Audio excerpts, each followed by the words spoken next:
So hi everyone, lovely to see everybody here. And you know, it's a once in a lifetime opportunity when someone calls you up and says, would you like to be a chair? I mean, it's literally a dream come true. So, you know, I actually wanted to open on thank yous to firstly IST for the opportunity, Nuno and Rodrigo for taking a chance on me, and also for the fantastic efforts of the department in getting me on board in a country where I don't yet speak the language. I am working on it, so bear with me. I'm going to very briefly go through a little bit about the, whoops, okay. Just a second. I was very briefly going to go a little bit through the research vision and then why we've collated the team that we have. And I feel really lucky as well to have hired the people that we have hired onto this project. So super excited. We have two here today. So I'm super excited to present them to you. So I'm going to just start a little bit thinking about the waves of innovation that we have seen over our decades or centuries even. And one of my favorite quotes is actually, the electric light did not come from the continuous improvement of candles. And so every so often in the history of the world, we get the opportunity to make a break with the past. And that's what I truly believe we've got here with cryptocurrencies and blockchain and decentralization. So normally, you know, if you're talking about innovation activity, you talk about the contrary waves, and there are waves of innovation that have shaped our world. Quite often, you can see at the bottom here, quite often through technology. So we had the first wave was industrialization, and that was driven by the steam engine. We see another few waves until we get to the 1920s, when we start talking about electrotechnology, which is a fantastic word that they invented for the start of the electricity era. And these are the ones that I'm super interested in here, which are information technology and data. And I think it's with the broad scale decentralization of data and computational capacity that we have the opportunity to build things like Bitcoin and blockchain. So super exciting. I could talk for hours, but I'm not going to. So very simply, you know, 100 years ago, people thought that electricity was about lights. They didn't think it was about fridges, washing machines, or these fantastic self-driving cars that we have today. And for me, we're at the start of the digital economy. We see these pictures all the time where we think we're super advanced and robots and all of these kind of super advanced people. But I think this is where we really are in terms of digital and data in the world today.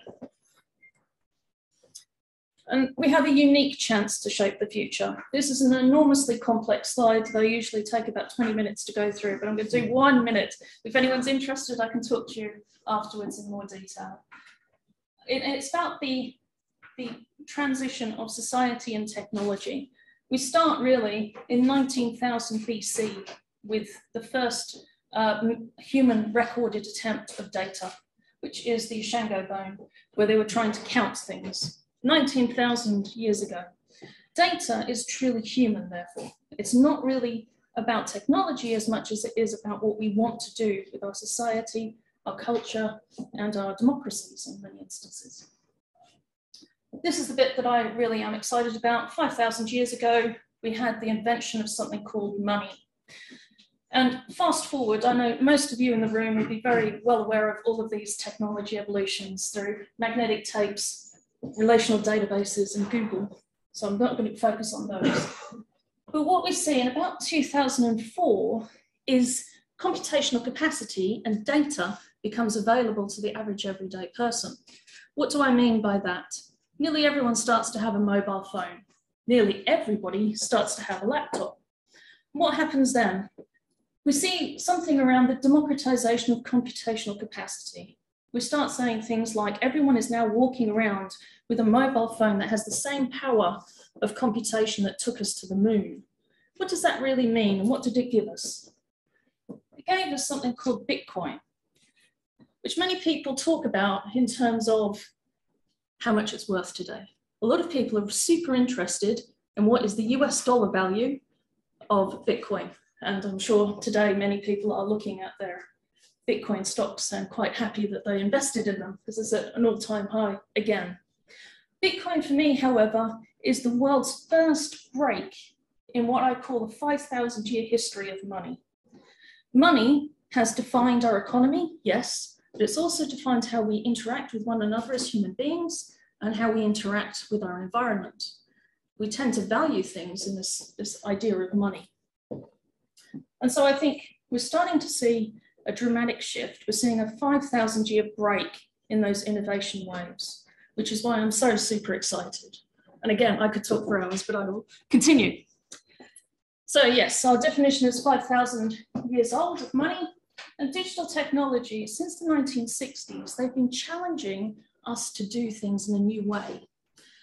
We've been doing things faster, more securely, more robustly. But they've really, up until about 2004, been about doing the same business processes we've always had, just a little bit faster. For me, cryptocurrencies and blockchain are about a dramatic shift, and they allow us to rethink our entire structure of that money concept, an entire structure of our society, our democracy, and indeed how we interact with our environment. And as I said, we've only just started that journey. Decentral, which is what we're here for today, I guess, in some sense, is really looking at how can decentralized help us create an economically, environmentally, and socially sustainable world. What does that take? What does it mean? How can we redefine what humanity is in this new era? And so, finally, the research vision for Decentral and the reasoning behind the team that we've brought together is I truly believe we actually need a new Renaissance.